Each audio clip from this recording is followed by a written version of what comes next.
Retro ஆன்மீகம் நேயர்களுக்கு வணக்கம். கந்தசஷ்டி ஸ்பெஷல் 2025 கந்தசஷ்டியிலேருந்து 2026 கந்தசஷ்டி வரைக்கும் இந்த 12 ராசிக்காரங்களோட வாழ்க்கை எப்படி அமைய போகுது அப்படிங்கிறத டேரோட் ரீடர், ஸ்பிரிச்சுவல் ஹீலர் சாரா அவங்க தான் நம்மக்கிட்ட பகிர்ந்துக்க போகிறாங்க. மேடம் வணக்கம். வணக்கம் சார். எப்படி மேடம் இருக்கீங்க? நல்லா இருக்கேன். எப்படி இருக்கீங்க? கண்டிப்பாக ரொம்ப நல்லா இருக்கேன். இப்போ 12 ராசிக்காரங்களுக்கான பலன்கள் நம்ம பார்க்க போகிறோம். அதாவது முருகர் மெசேஜை நம்ம பார்க்க போகிறோம். அது கந்தசஷ்டியிலேருந்து கந்தசஷ்டி வரைக்கும் இந்த ஒரு வருட காலத்தில் அவங்க வாழ்க்கையில் என்ன மாதிரியான அற்புதங்கள் நடக்க போகுது, அவங்க என்னெல்லாம் செய்யணும் அப்படிங்கிறத நம்ம பார்க்க போகிறோம். என்ன மாதிரி மெத்தடில் அதை பார்க்க போகிறோம், அதை பற்றி சொல்லுங்கள். ஸோ இது வந்து கந்தசஷ்டி எல்லாரும் விரதம் இருக்கிறாங்க. சில பேர் விரதம் இல்லைனாலும் முருகரை மனசில் நினச்சிக்கிட்டு வேண்டுதல் கண்டிப்பாக செய்வாங்க, வைப்பாங்க.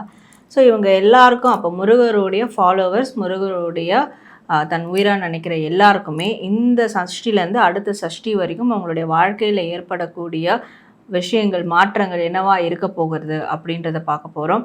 ஸோ அந்த மாற்றங்களுக்கோ அந்த நன்மைகளுக்கோ இவங்க எந்த விஷயத்தை தவிர்க்கலாம், எதை வந்து இவங்க கையில் எடுக்கலாம் அப்படின்றதையும் பார்க்க போகிறோம். ப்ளஸ் எல்லாருக்கும் பிடிச்ச முருகர் மெசேஜும் நம்ம வந்து அடிஷ்னலாக வந்து பார்க்க போகிறோம். அது மட்டும் இல்லாமல் முருகர் மெசேஜ் பார்த்துட்டு ஸோ இவங்களுக்கான ஒரு பரிகாரம், இப்போ இருக்கக்கூடிய காலத்தில் எல்லாரும் பரிகாரம் தான் தேடி ஓடிக்கிட்டு இருக்காங்க. ஸோ அந்த மாதிரியான பரிகாரங்கள், அது எல்லாருக்கும் தேவையான சிம்பிளான ஒரு ப்ராக்டிக்கலான பரிகாரங்கள், முருகர் என்ன பரிகாரம் கொடுக்குறாரு அப்படின்றதையும் நம்ம 12 ராசிக்கும் 1 by 1 பார்க்க போகிறோம்.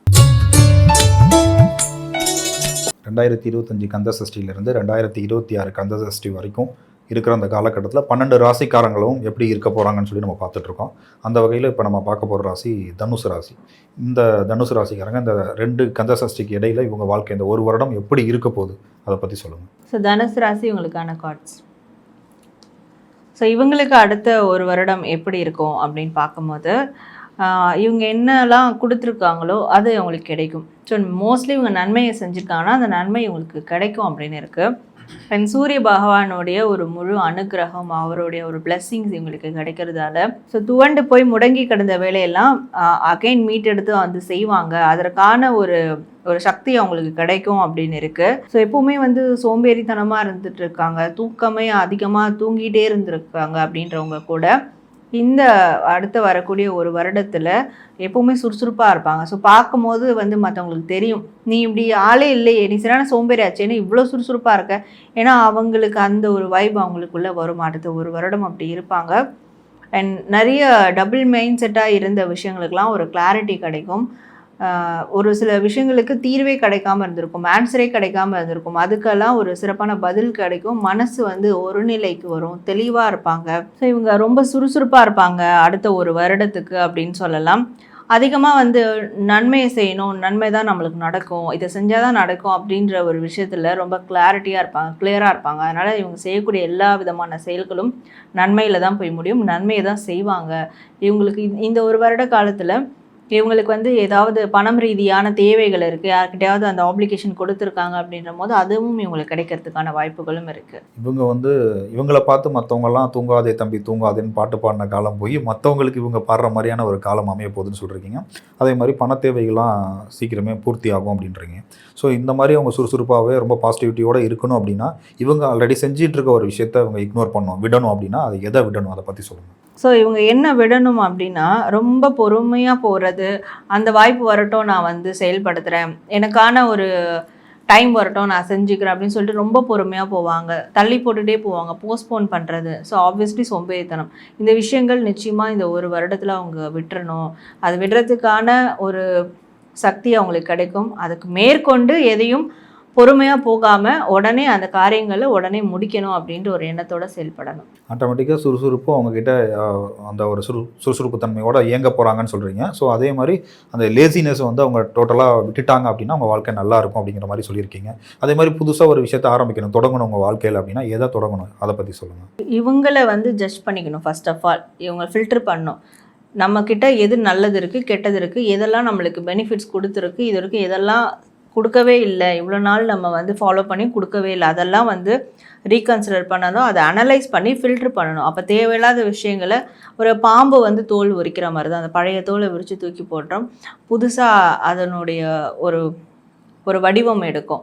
ஸோ அந்த மாதிரி இவங்க பழைய விஷயங்கள் எல்லாம் தூக்கி போடும்போது அப்போ புதுசாக மற்றவங்களுக்கு வந்து ஷைன் பண்ணுவாங்க. அப்போ பழைய விஷயங்கள் என்னெல்லாம் தேவையில்லையோ அதை வந்து விட்டுறணும். அதே மாதிரி இந்த போகி பண்டிகையில் வந்து ஒன்று சொல்லுவாங்கல்ல, பழசை வந்து தீ வச்சு கொளுத்தணும் அப்படின்னு.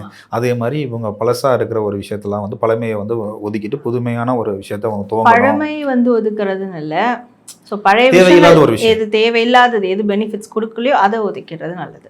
அந்த மாதிரியான ஒரு விஷயங்கள் பண்ணாங்கன்னா அவங்க வாழ்க்கை நல்லா இருக்கும் அப்படிங்கிற மாதிரி சொல்லியிருக்கீங்க. அதே மாதிரி இவங்களுக்கு அந்த தனுசு ராசிக்காரங்களுக்கு முருகன் கொடுக்கக்கூடிய மெசேஜ் என்னவா இருக்குது, அதை பற்றி சொல்லுங்கள். ஸோ தனுசு ராசி இவங்களுக்கான முருகர் மெசேஜ்.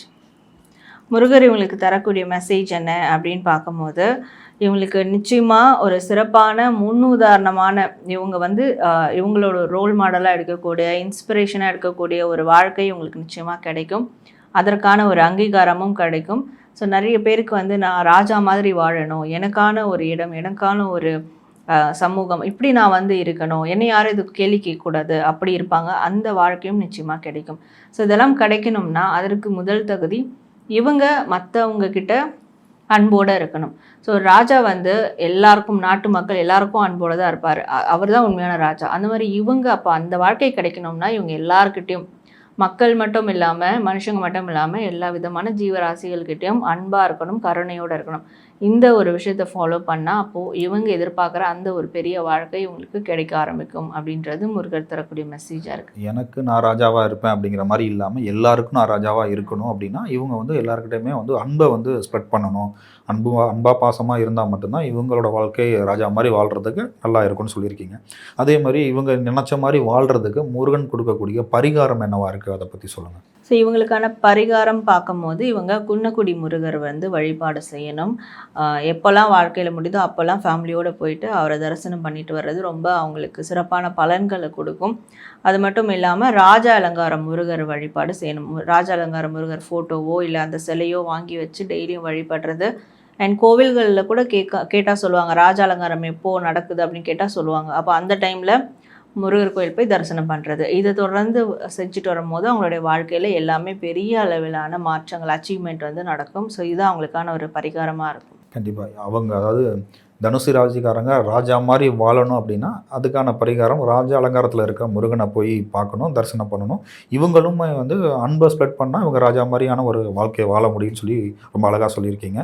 இதை வந்து தனுசு ராசிக்காரங்க ஃபாலோ பண்ணுவாங்கன்னு நம்பலாம். 2025 கந்த சஷ்டியில் இருந்து 2026 கந்த சஷ்டி வரைக்கும், அதாவது 12 ராசிக்காரங்களோட வாழ்க்கையில் எப்படிலாம் என்னென்ன விஷயங்கள்லாம் நடக்க போகுது, அவங்க வாழ்க்கை எப்படி அமைய போகுது, அவங்க எதை விஷயங்கள்லாம் வந்து இக்னோர் பண்ணணும், எதை புதுசாக துவங்கணும், முருகர் வந்து அவங்களுக்கு என்ன ஸ்பெஷலான மெசேஜ் அவங்களுக்கு கொடுத்துருக்காரு, ஸோ அதை எப்படி ஃபாலோ பண்ணணும், அதே மாதிரி முருகன் கொடுத்த பரிகாரமாக இருக்கட்டும், அந்த பரிகாரத்தை அவங்க எப்படி முறையாக செய்யணும், அதுவும் ஒன்று சொல்கிற வாழ்க்கையோ ஒன்றி போன பரிகாரமாகவே அதை எப்படி அவங்க செய்கிறது, அதனால் அவங்க வாழ்க்கை எப்படிலாம் மாறப்போகுது அப்படிங்கிற சொல்லி ரொம்ப டீட்டெயிலாக சொன்னீங்க. 12 ராசிக்காரங்களும் இதை வந்து டீட்டெயிலாக பார்த்துருப்பாங்க. ஸோ இதை வச்சு அவங்க வாழ்க்கை வந்து பயனடைய போகுது. ஸோ அவங்க வந்து ஒரு நல்ல ஒரு முன்னேற்றம் அடைகிறதுக்கான ஒரு சூழலை உருவாக்கி கொடுக்க போகுது அப்படிங்கிறத ஆணித்தரமாக நம்பலாம். இந்த 12 ராசிக்காரங்களும் நம்ம கொடுத்த இந்த வீடியோ முழுசாக பார்ப்பாங்க. ஸோ அவங்களோட இதை பார்த்ததுக்கப்புறம் அவங்களுக்கு இந்த வாழ்க்கையில் நடந்த அந்த பாசிட்டிவிட்டியாக இருக்கட்டும், அவங்க வாழ்க்கை எப்படி நடக்க போகிற, என்ன சொல்கிறது, வாழ்க்கையில் அடுத்த கட்டத்துக்கு என்ன எப்படி நகர்த்தி போக போகிறாங்களா இருக்கட்டும், ஸோ இது சார்ந்து அவங்க வந்து தொடர்ந்து நமக்கு சப்போர்ட் கொடுக்குற விதத்தில் கமெண்ட்ஸ் கொடுப்பாங்கன்னு சொல்லி நம்பலாம். நன்றி. உங்கள் எல்லாருக்கும் நன்றி. நீங்கள் இந்த ஒரு பதிவை பார்த்துருப்பீங்க. கண்டிப்பாக இந்த ஒரு முருகர் கைடன்ஸ் உங்களுக்கு ரொம்பவே யூஸ்ஃபுல்லாக இருக்கும் நானும் நம்புகிறேன். ஸோ நீங்கள் இந்த கைடன்ஸை பார்த்ததுக்கு முருகருக்கு நன்றி சொல்லும் விதமாக ஓம் ஆறுமுக நாயகனை போற்றி அப்படின்னு டைப் பண்ணி உங்களுடைய ஃபீட்பேக் அண்ட் உங்களுடைய வேண்டுதல்களையும் தாராளமாக கமெண்ட் பண்ணுங்கள். நிச்சயமாக நடக்கும்ன்ற ஒரு நம்பிக்கையோடு.